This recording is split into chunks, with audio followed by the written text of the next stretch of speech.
So it is 8:35, so I think we can get the show on the road. Hello, everybody in the audience. I'm sure folks will continue to trickle in as we get started, but hello to everyone. Thank you so much to everybody for joining us today, this evening for this very exciting event. My name is Pranay Somayajula. I am the Director of Organizing and Advocacy at Hindus for Human Rights. I'm sure if you're participating in this event, you already know who Hindus for Human Rights are, but in case you don't, we're an organization that was founded in 2019, so just over 5 years ago. July 1st was our fifth birthday, and we were founded to be a Hindu voice of resistance to caste, to Hindutva or Hindu nationalism, and to all forms of bigotry and oppression. And we do that through a combination of media advocacy, policy work, and most importantly, community organizing, and really trying to do this engagement and outreach and having these hard conversations within our own Hindu American communities to break down, a lot of these issues that we know are very significant in our communities. And I think tonight's event is really a part of that because, we've all been watching the news over the last few years. We've all seen the rise of Hindutva, Hindu supremacist politics, not just in India, but in the diaspora as well. And we've seen this sort of rise of this very violent, very hateful, very exclusionary idea of what Hinduism is. Exclusionary and hateful, not just in its anti-Muslim, anti-Christian, anti-minority positioning, but also in its casteism, in its sort of reinforcement of Brahminical supremacy and the erasure and sidelining of oppressed communities, particularly Dalits and oppressed caste communities. And so, in light of all of that, I think it's really important that, we not cede the ground to those far right forces who want to define Hinduism purely in this monolithic, hateful way. We can't obviously shy away from the ways in which Hinduism has been and continues to be instrumentalized in service of hate. But I think it's also really important that we, think about and engage with the ways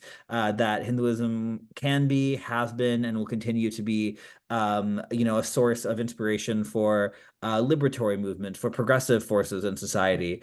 And we're really honored to be, joined for tonight's fireside chat by perhaps one of I think it's not an exaggeration to say one of the world's leading experts on what that liberatory Hinduism and what that Hindu liberation theology looks like, and that is the amazing Professor Anantanand Rambachan, who very honored to call an advisory board member of Hindus for Human Rights. Dr. Rambachan is he's an advisory board member of HfHR and a professor of religion, philosophy, and Asian studies at St. Olaf College in Northfield, Minnesota. And as a fellow Minnesotan, I'm very, very proud to say that.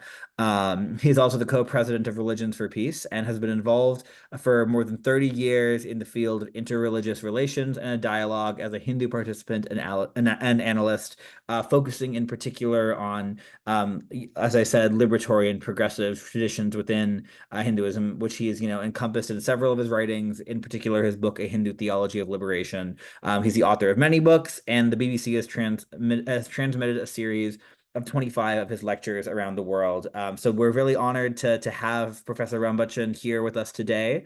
And he's going to be here in conversation with HfHR's board member, Sravya Tadepalli, who is calling in from Oregon. And Sravya, in addition to being a board member of our organization, has a master's in public policy from the Harvard Kennedy School, focusing specifically on human rights in the US and in South Asia.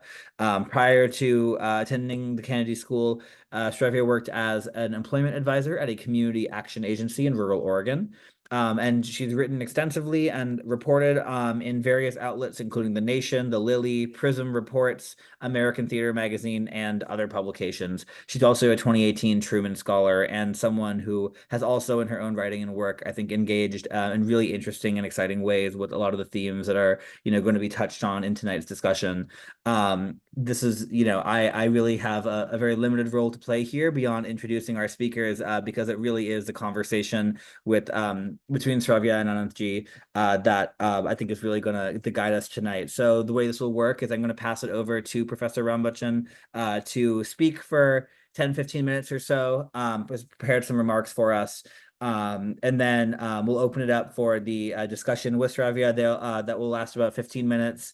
And then finally, there will be about 15 minutes or so for Q&A in the audience. The Q&A feature in the Zoom webinar should be open, so feel free to, at any point during the conversation, enter your questions into that. And then when it comes time for audience Q&A, I'll read those out to both of our guests tonight for them to answer, and then I'll come back in to close us out at the end of the hour. So thank you all so much for, again, taking time out of your Thursday evening or whatever time of day it is, wherever you are in the world, for this very important and exciting discussion. And with that, I will pass it over to Professor Rambachan.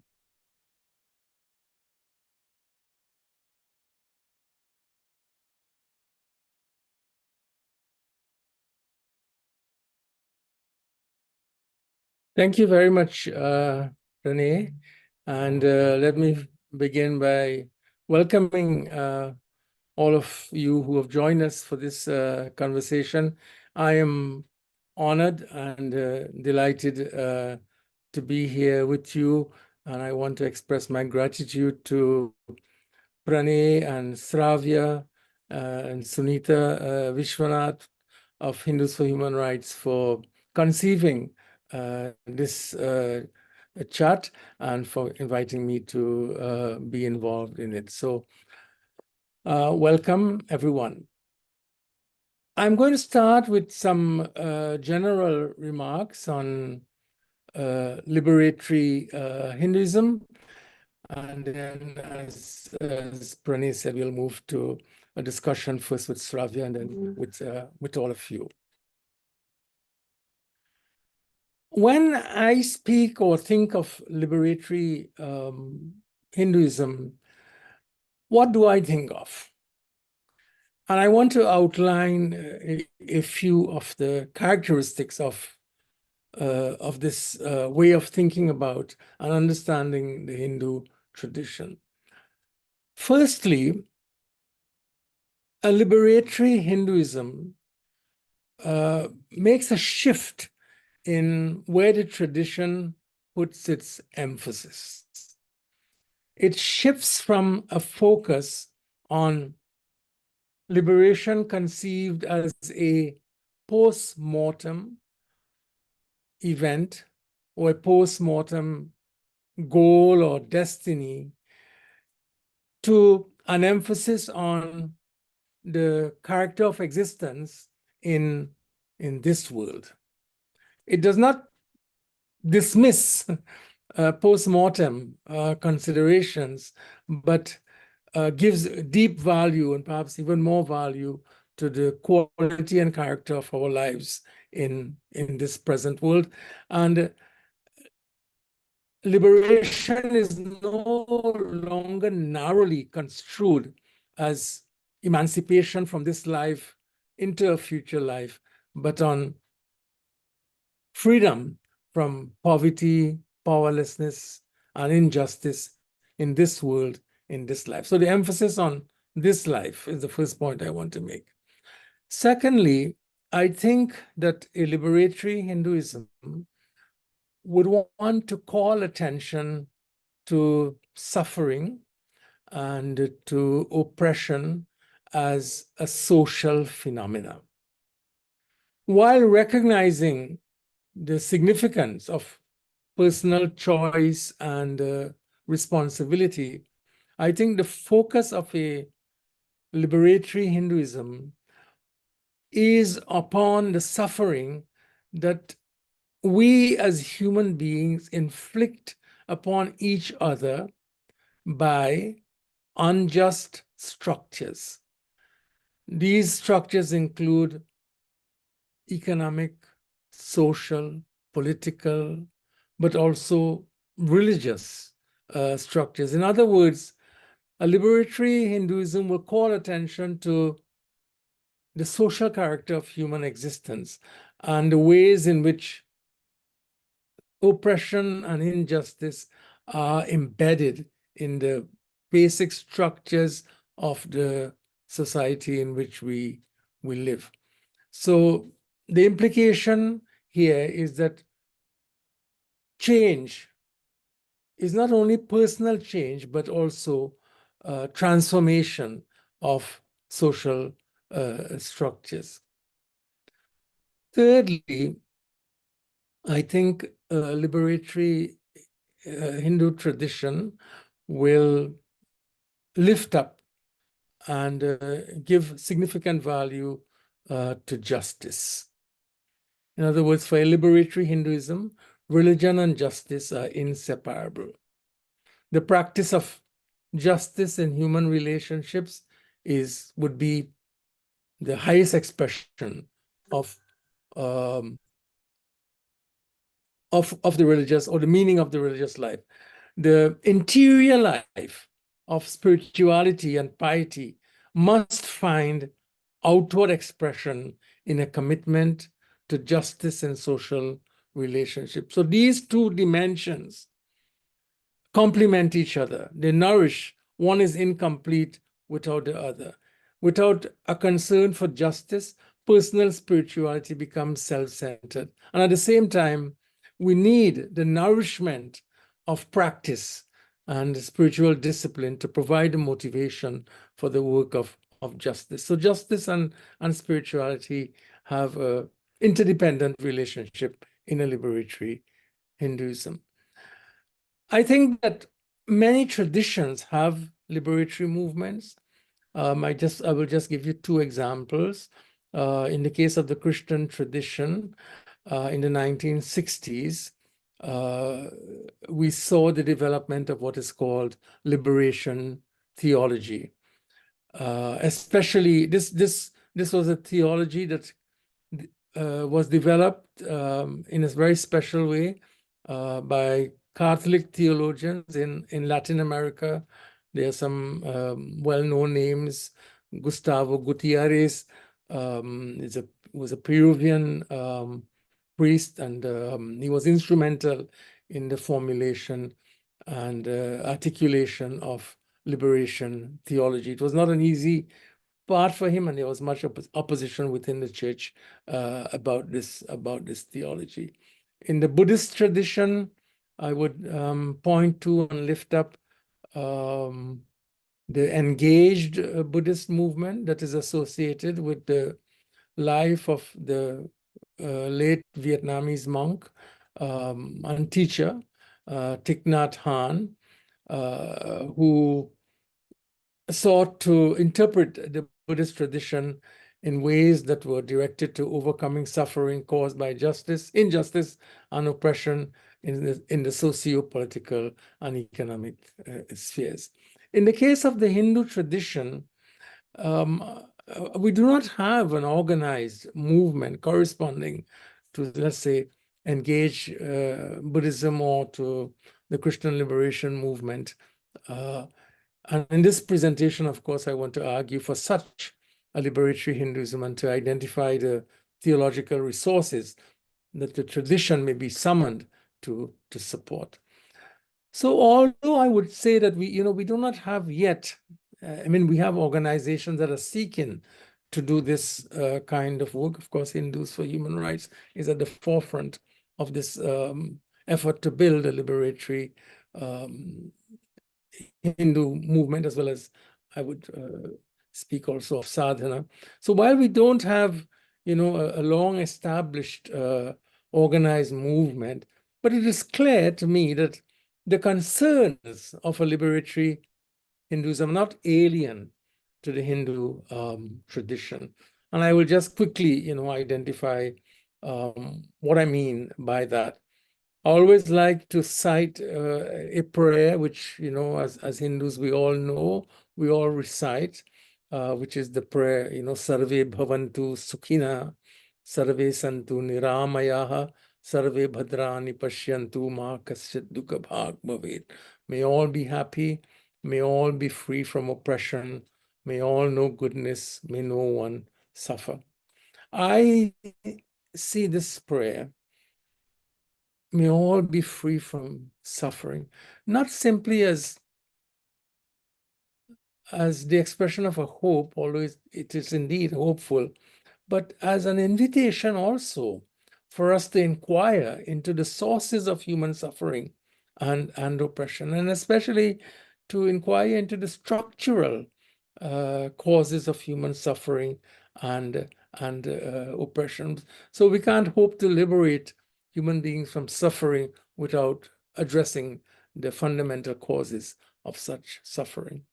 In a text like, which I'll speak a little more about later, in the Ramayana or the Ramcharitmanas of Tulsidas, he speaks of Ram Raja, a utopian society that is free from disease, from poverty, from illiteracy, from violence. I think the seeds of a liberatory Hinduism are present also in Swami Vivekananda's passionate concern for the poor, and his call for Hindus, for us to be devoted to their well-being, the well-being of the poor and the marginalized.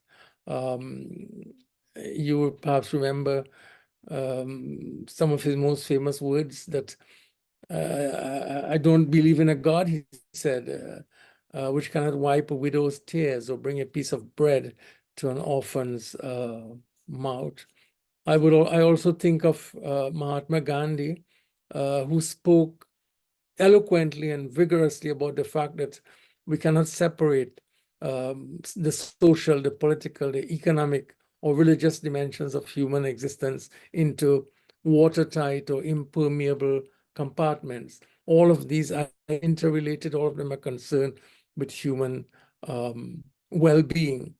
And if I would quote him, he said, I could not be leading a religious life unless I identified myself with the whole of mankind, and unless I took part in politics.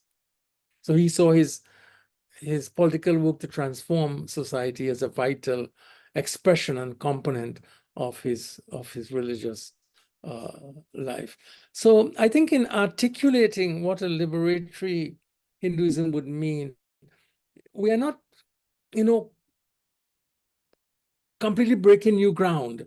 We are dealing with resources, with ideas, with teachings that are in some ways already present in our tradition and have been given articulation by some of the prominent teachers. I've only given a few examples here, but we are called upon to do and to offer a very systematic articulation of these teachings, and I think also to build a movement.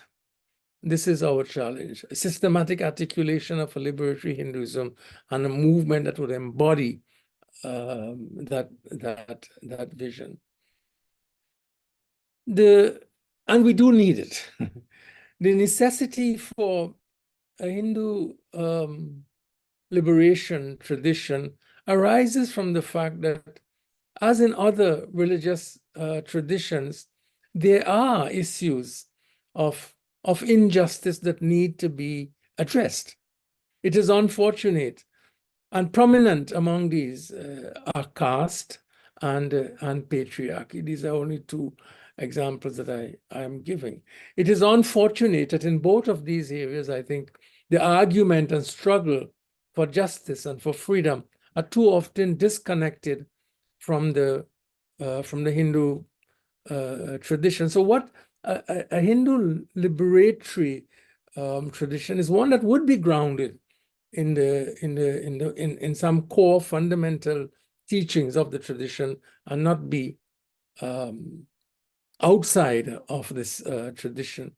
So in the case of caste oppression, many seek liberation not through engagement with the Hindu tradition, but by either conversion to other religions or even by rejection of religion entirely. It is instructive that the largest number of converts from the Hindu tradition to Buddhism and to Christianity and Islam come from the so-called untouchable caste, self-designated as the Dalits. And the most famous convert, Dr. Bhimrao Ambedkar, felt hopeless about the possibility of a social liberation through Hinduism, publicly renounced the tradition, and with almost 3 million followers, he embraced Buddhism. So a liberatory Hinduism would ask, does the tradition offer a justification for concern about injustice in this world, and does it offer resources for addressing these? Along with caste, the Hindu tradition developed in a patriarchal culture, and it does reflect the assumptions about male gender supremacy that have been a source of suffering to women. Gender injustice manifests itself in so many ways in the culture. So that it is essential for the development of a Hindu liberatory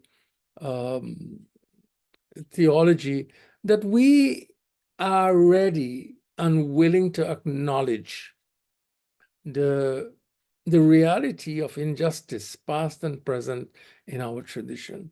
Without that kind of acknowledgement, or that humility, that self-critical perspective on our tradition, there's no hope or possibility for a rejuvenated and a socially relevant tradition. It is not enough to cite the injustices that are present in our tradition. This by no means would excuse the injustices in our own tradition. To be self-critical is not to be anti-Hindu. I think that's something that we have to know, and we have to clarify in our definition of our work and of ourselves. But I want to say that the necessity for a liberatory Hinduism is not solely because of our concern, our inward concern on the Hindu tradition. That is indeed very important.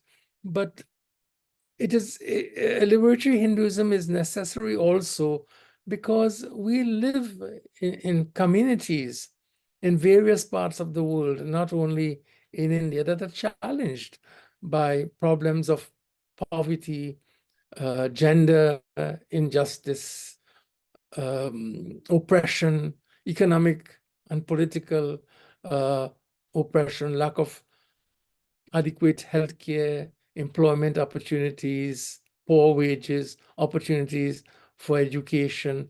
And a liberatory Hinduism is necessary as a vital contribution of the Hindu tradition to pointing a way forward that enables human beings in all communities to flourish and to have opportunities for the good life. So we are challenged to respond to human problems and needs beyond the boundaries of our tradition.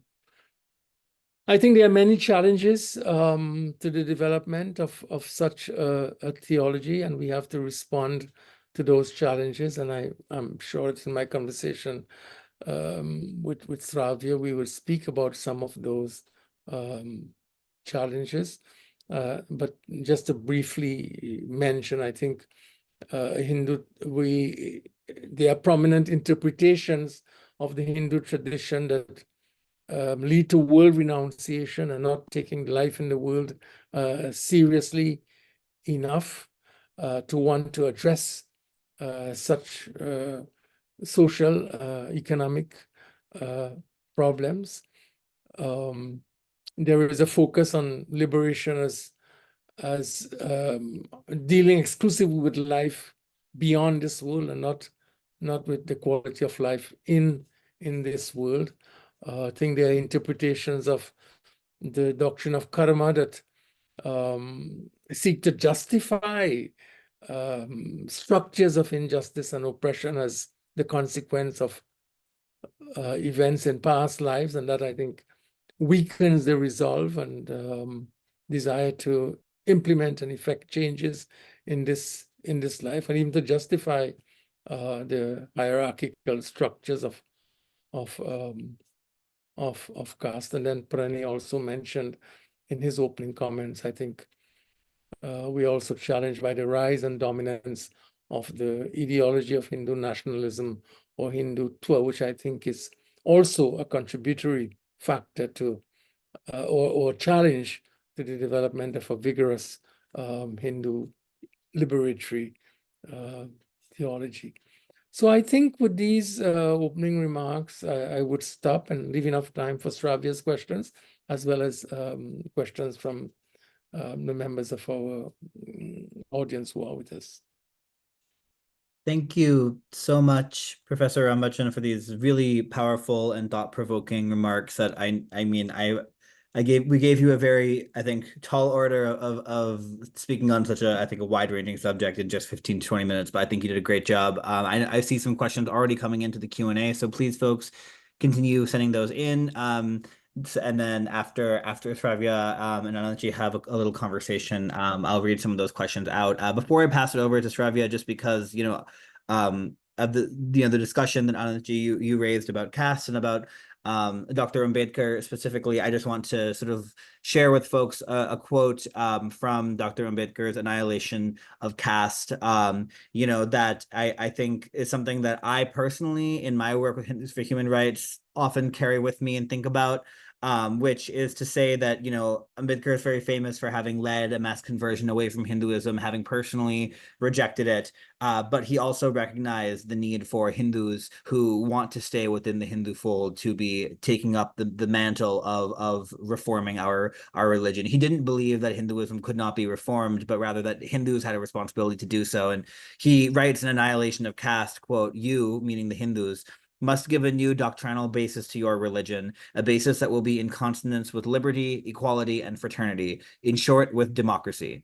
I'm no authority on the subject, but I am told that for such religious principles as will be in consonance with liberty, equality, and fraternity, it may not be necessary for you to borrow from foreign sources, and that you could draw for such principles on the Upanishads. Whether you could do so without a complete remolding, a considerable scraping and chipping off from the ore they contain, is more than I can say." And he goes on to say that Hindus need to consider that the time has come to recognize that there is nothing fixed, nothing eternal, nothing sanatan, that everything is changing, that change is the law of life for individuals as well as for society. In a changing society, there must be a constant revolution of old values, and the Hindus must realize that there must be standards to measure, that if there must be standards to measure the acts of men, there must also be a readiness to revise those standards. And I think that conversations like what we're having here are really important as a way to revise those standards, to critically examine, self-criticize, like Professor Rambachan said, self-criticize the aspects of our traditions that are oppressive. And that doesn't mean that we're being anti-Hindu by doing so, but in fact, we're actually, I think, living up to the values of what this faith can be. So with that, I pass it over to Sravya, because I know you have prepared some, very exciting questions that I hope will also, kickstart ideas for folks to drop questions in the chat as well. Thank you so much. Thank you, Professor Rambachan, for your presentation. And I think maybe just to start and continuing what Pranay just referred to about caste, I think that's kind of the biggest question with people who kind of hear the idea of liberation theology and say, 90% of Hindu texts are patriarchy and caste discrimination. And then you have people on, say, the Hindu right who say there's no casteism, there's no sexism, Hindu scriptures are perfect. And my personal understanding is, like, Vedas and Upanishads, like, caste doesn't come up as quite as much, which but then when you have smriti texts, which are kind of these, for people who don't know, like, Shruti is considered traditionally like the word of God, and then Smriti is considered sort of interpretations of Shruti. That's where caste is everywhere. Ramayana, Mahabharata, Manusmriti, it's just everywhere. And so how much of Hindu scripture would you say really is sexist, patriarchal, and unaligned with contemporary understandings of equality? And how is the Hindu canon established? And what possibilities are there to reshape the canon into something that advocates for equality and liberation? Yeah, thank you, Sravya. It's a significant and a long question, and in the interest of time, I will try to respond concisely so we can get to many more questions. So let me begin by saying, Sravya, that no text is free from social and historical influences. And I think every text, whether it's Shruti or Smriti, reflects in some way or the other its own historical context and location. And caste and patriarchy are a part of the cultural reality of Indian society, and therefore it should not surprise us to find that these are also embedded in various texts. So you spoke both of Smriti and Sruti. So let me start with the Smriti text.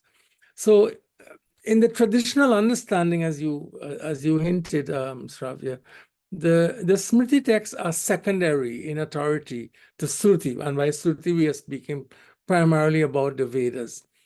They are not unqualifiedly authoritative and or considered to be authoritative for all times and all places, but for particular times and particular places. And this, I think, is an important resource. The fact that these texts are explicitly acknowledged to be relevant and to be formed in particular historical times is an important resource for change. They're not inflexible. So how do we handle, caste and patriarchy, say, in a Smriti text? So let me quickly give one example from a text that I know well and have studied, and this is the Ramayana, and particularly the Ramcharitmanas of Tulsidas. So there are many examples of caste and patriarchy in the text. So in this text, for example, Brahmins are described as deserving of reverence, even when they lack virtue and character, and even when they are verbally abusive and violent. And Shudras, on the other hand, who do not deserve respect. This is how they're described, even when they are learned and virtuous. So we see very clearly, the hierarchy of text. Patriarchy, lots of examples there as well that I can give. Now, so we have a text in which very clear, you have the assumption of caste and patriarchy in the text, and at the same time you have the author Tulsidas, who is very, very eloquent when he's speaking about the nature of the divine as love and as inclusive love. And in one or two places there, he tells even what I would consider to be subversive narratives. For example, Ram going out to meet this low-caste woman, Shabari, accepting food from her hands, or Ram embracing the low-caste forest inhabitant, Guha, physical contact, accepting food from his hand, and so on, all of which would be contravening traditional caste norms and practices. But at the same time, I would say that in this Smriti text, caste and patriarchy are so firmly rooted, considered to be part of the natural order of reality, that Tulsidas himself never did not explicitly contest these, even though he's speaking about an inclusive love of God. So this, he's not unique in that respect.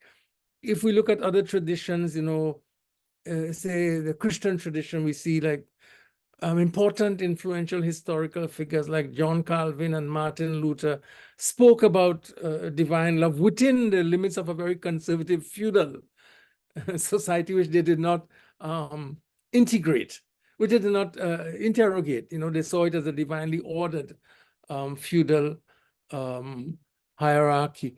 But we today, we should interrogate those kinds of structures in the Smriti texts. And there's one interesting example in historically, which would be the Ram Nami group in India. So this is a group that was founded in the late 19th century in Madhya Pradesh, in Chhattisgarh, by Dalits, untouchable caste. They were deeply devoted to the Tulsidas text. But as the understanding of the content of the text grew, they realized how caste-based the text was, and also how it was patriarchal. So what they did, they excise from the text all of the verses that seem to legitimize caste and patriarchy, created their own version of the Ramayana and included some of the compositions of others. But then you have a text which is no longer the historical text of Tulsidas. My own view is that we have to read our Smriti texts in historical context and to recognize that the texts are not immune from historical influence. We are in a different reality, as you said, a reality in which we have historically developed important human documents about universal rights of all human beings. And when we see, such conflicts between so-called sacred texts and these rights, we have to interrogate and see these texts in historical.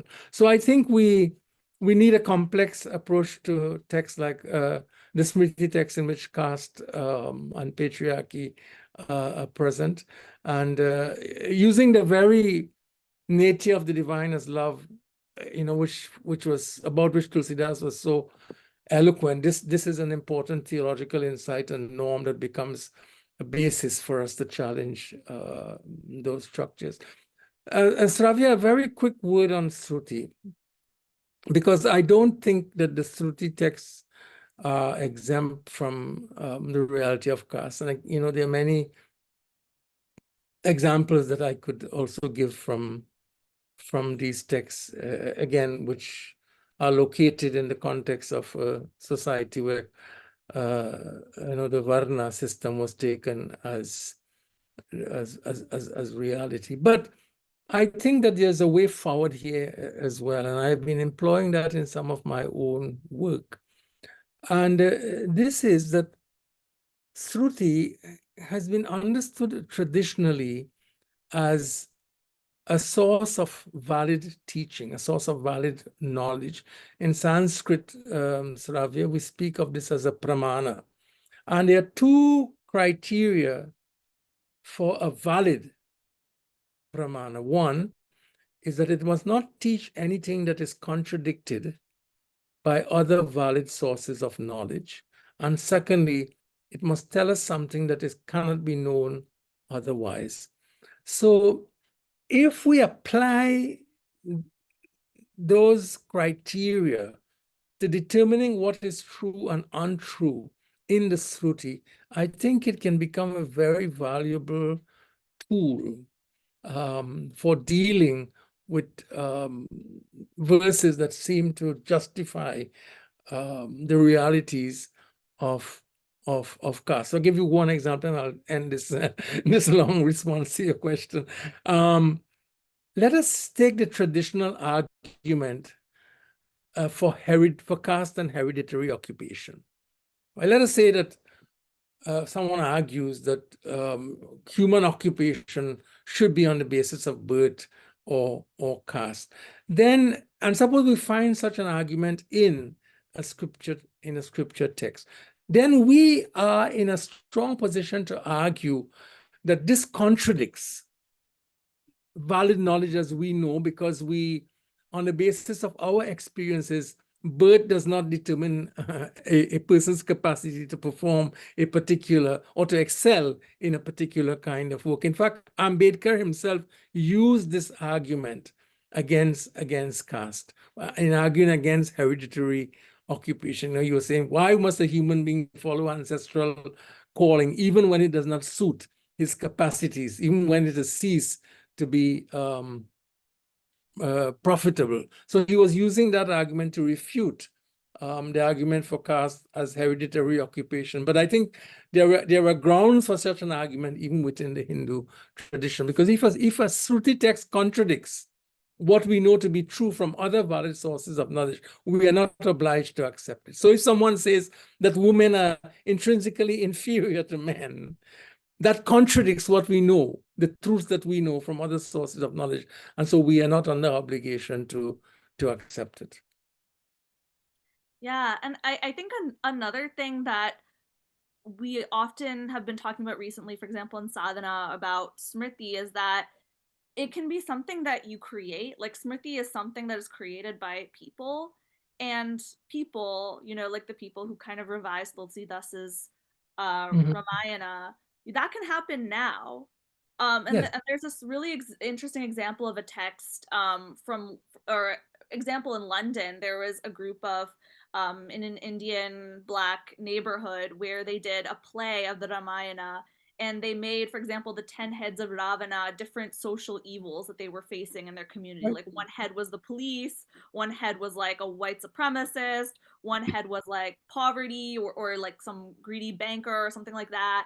So there's ways that people have actively constructed text. And last week we had, for example, Vaishnavi Patel, who's writing, revised versions of Ramayana and Mahabharata that are embracing anti-caste and feminist values. But another question that I wanted to ask was about, so we have had like liberatory movements in the past, like the Bhakti movement particularly, and even some attempts to reform through like Brahmo Samaj, Arya Samaj, Ramakrishna Mission, which, maybe they weren't, necessarily completely anti-caste, but they were trying to reject certain casteist elements of how Hinduism was practiced. But one of the problems is that these reform movements have never been very mainstream. And one of the challenges we face, I think, with Hindus for Human Rights is trying to normalize or mainstream a progressive version of Hinduism rather than have it be limited to a small group who's actively thinking about these issues. So I guess, why do you think Hindu liberation efforts in the past have not gained mainstream acceptance? And do you have thoughts about what needs to be done or what needs to be dismantled in order for us to have a liberatory Hinduism be more mainstream? It's an excellent question for all of us to ponder. And I think that there are many reasons why it is not mainstream. And there are many suggestions about what we can do, Sravya, to advance that that direction. So our priests traditionally are trained as ritualists. The training of a Hindu priest, even in the present times, is almost limited to ritual proficiency.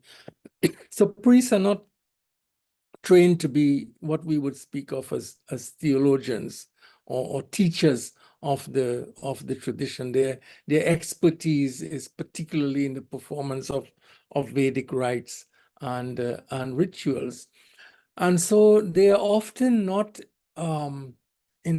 equipped well or to articulate the tradition theologically, and even less so to articulate a liberatory vision of the tradition, because the fact is that we have to acknowledge, the power structures that are there in the tradition, by which I mean that most of the priests serving the Hindu community come from the Brahmin caste. And, Pranay quoted Ambedkar. Ambedkar, as Pranay quite rightly said, took note that there were liberatory resources in the Hindu tradition, but what he was most despondent about, he didn't think that there was the will to transform the tradition on the basis of those liberatory resources, because a community that enjoys power is not the community that is often willing to undermine the grounds of its own power. And secondly, Sravya, so now you have the priests and then you have the monks or the sannyasins. And this would require a lengthy explanation from me, but I think that our monks are trained much more in a theology that gives emphasis to world renunciation than world engagement. And that has to be addressed also. The very process of becoming a monk in the Hindu tradition is to disconnect oneself from the world. Swami Vivekananda tried to, and did wonderful in his attempt to create a monastic order that was engaged in the world. This is one of his important contributions. But generally, the training of the monk leans in the direction of world renunciation rather than world affirmation or engaging in the challenges of the world. So I think that we need to build a movement, Sravya, all of us together, that becomes the body to take a liberatory vision forward. Hindus for Human Rights is an example of an organization seeking to do that, and so is Sadhana. So we need to strengthen that movement. We need to offer courses. I think we need to have a teaching dimension to this effort also, like what we're trying to do here, to offer courses in liberatory Hinduism. I think our hope is with a younger generation who will reject bad theology in favor of a liberatory theology. Wonderful. Thank you so much. And I could listen to just the two of you going back and forth about this all day, but I do want to, since we're already at 9:20, this hour has really flown by. I want to make sure we leave some time to open up some questions from the audience in the Q&A here. So I'll read some out. I'm not going to have time. I'll probably get to like, 2, maybe 3 of these. But there will be future opportunities to engage with Professor Rambachan more, which I'll say more about. I'll leave you guys in suspense and say more about that at the very end here. But I guess the first question, I see a couple of people here in the chat are asking versions of this question, so I'll combine them into one. Sanjay has asked this, and so has Hrishikesh as well. But your work on the theology of liberation, I think specifically your book titled as such, Professor Rambachan, has, is grounded in the universalism of Advaita Vedanta, but many have also sought inspiration from Bhakti traditions that emerged from marginal groups, such as Shirdi Sai Baba, Swami Sahajananda Saraswati, or Ramalinga Adigal. And so there's a few folks asking, how do you sort of reconcile or connect the sort of the Bhakti stream with the Vedanta stream? Yeah. That's a very good, it's a very good point, Pranay. I think that it is true. First of all, I acknowledge that my primary work in Hindu liberatory theology has been within the Advaita tradition. Having said that, I think that taking a look at the Hindu traditions as a whole, all of them have what I consider to be the core theological affirmations and insights that make the case for a liberatory Hindu tradition. Let me give you at least 3 important insights. First of all, every Hindu tradition, whether it's a Bhakti tradition or one of the Vedanta traditions, affirm that all living beings have a common origin and constitute a single interrelated community. So the unity of the human community as having its origin in a single divine source. Secondly, I think that all of the traditions, and this is the point that Ambedkar had lifted up, all of the traditions have teachings that affirm the intrinsic and equal dignity of all beings. The intrinsic and equal dignity of all beings is affirmed in one way or the other by the various traditions of Hinduism.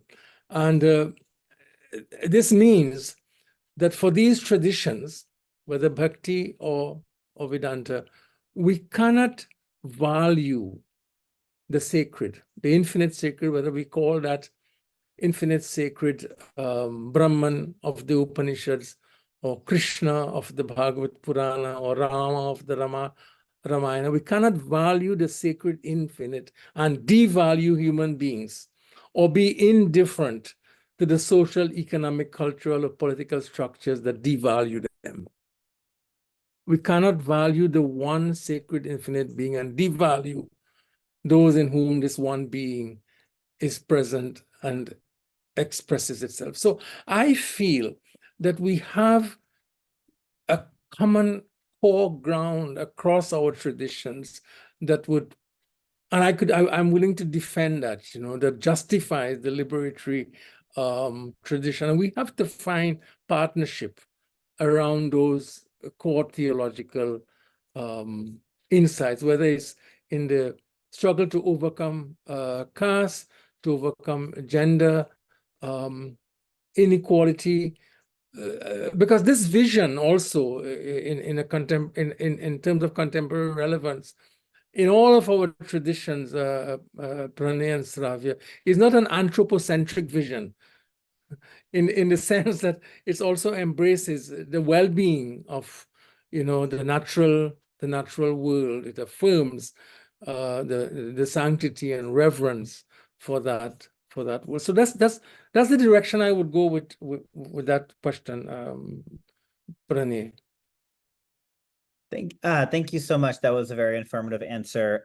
We have just a few minutes left, but there's two questions I'm seeing here, one by Arti and one by Pooja, that I think are related. So I'm going to sort of combine them into one, and do your best to answer, I think, in combination if possible.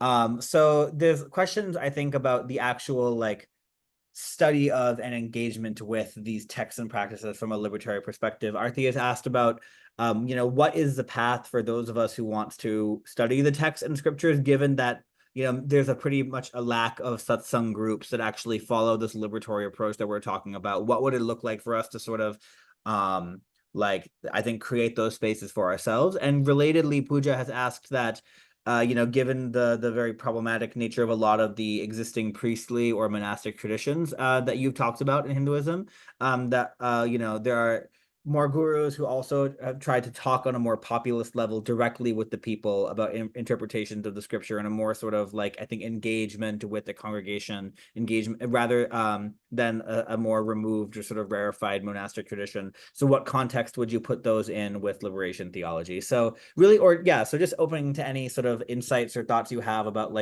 in practice, how can we study these themes as Hindus in our communities? How can we sort of insert that into our relationship with our temples, with priests, with gurus, and so on? I'll leave it open-ended for you. Pranay, I'm thinking, and I'm sure that Sravya, both of you will know the fine efforts that Nikhil, and I think Pranay, you are still involved in that. Nikhil and Gautam had launched some time ago online study of Hindu liberation theology, with a syllabus, a list of readings, and then discussion. I found that to be a very important contribution, an online satsang that was open to to all interested people to create an opportunity for a more intense study of Hindu liberation thought and the resources and tradition. So I would say that we have to find a way to multiply those kinds of efforts. As far as engagement with the monastic community, the popular teachers of the Hindu tradition, I acknowledge which is perhaps the assumption that underlies that question, that the monks continue to be very influential and very important in the Hindu tradition, and we have to find a way to engage with them. That's not very easy to do, because given the very nature of the status of the monastic tradition and the monastics, very often we find that there is a diminished value for the voice of someone who is not coming from that monastic community, and therefore there's it's a challenge to find a space within that monastic community to be heard and to offer a contribution to the tradition. But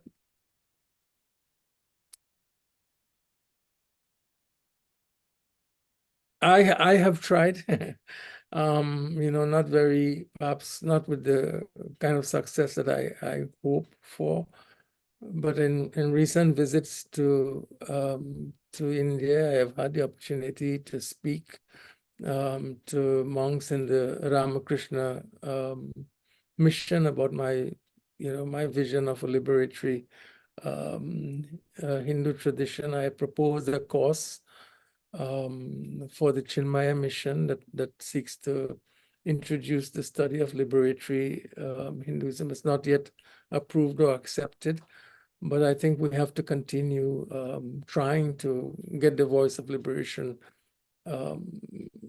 thinking into those spaces. Wonderful. Well, thank you so much, Professor Rambachan again, and Sravya for this really incredible conversation. I know, this hour flew by, and I know we really only scratched the tip of the iceberg of all the things we wanted to talk about. Sravya, you had sent over such a great list of questions that just you had prepared beforehand, and we only got to a few of them. And there's so many amazing questions in the chat or in the Q&A rather, that we didn't get to come through. So if you're in the audience and you're leaving feeling a little bit dissatisfied that like, oh, we didn't touch on this or this, that's actually, I think, a good thing, because the purpose of today's webinar was really just to be the beginning, just to sort of be a teaser or an introduction.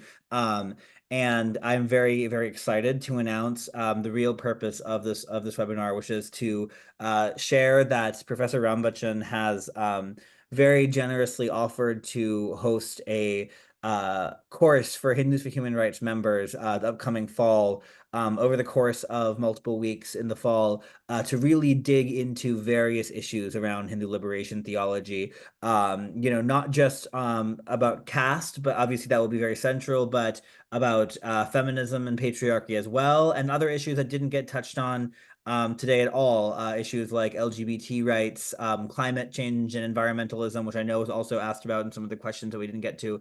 And this is going to be, these are all going to be issues that are touched on in this course that is being offered to Hindus for Human Rights members. It's free to all members. If you're not a member, you will have to become one to access the course. But I know many folks who are attending this event tonight are already. If you're not a member, I've just dropped the link in the chat to join. There are different levels of membership. Please join at whatever level makes the most sense to you. Anyone who's a member is eligible. Doesn't matter what level you're at. We offer dues waivers if you're experiencing financial hardship or the dues are not financially accessible. Because we want to make sure this movement is accessible to everybody. This course will have more details about it releasing to our members in the coming weeks. So please stay tuned for more information about that. But yeah, like I said, if you have more questions, that's good, because the purpose of tonight's event was to spark more questions and to get people thinking. So if you're coming away from this with more questions that you want answered, things you want to ask Professor Rambachan about, things you want to challenge him on, our tradition is one that encourages and even necessitates dialogue, inquiry, disagreement, skepticism. Those are all integral parts, at least for me, of this tradition. And so I know I'm very excited to be part of this. I hope you'll join us for that. Again, please do become a member at the link in the chat. And if you are already a member, thank you so much for your support. Please send that link in your WhatsApp group, send it to your family, send it to your friends. We're trying to grow a movement of progressive Hindus and allies, and we need everyone to help us in that, because ultimately it's our responsibility to be organizing within our communities against caste, against Hindutva, against patriarchy, against all of these issues that we've been talking about for the last hour and more. So with that, I will close us out again just by thanking our speakers. Sravya, Anantjit, thank you both so much for being here tonight, for taking time out of your Thursday evening. We'll see you all again very, very soon. Thanks so much, everyone. Thank you.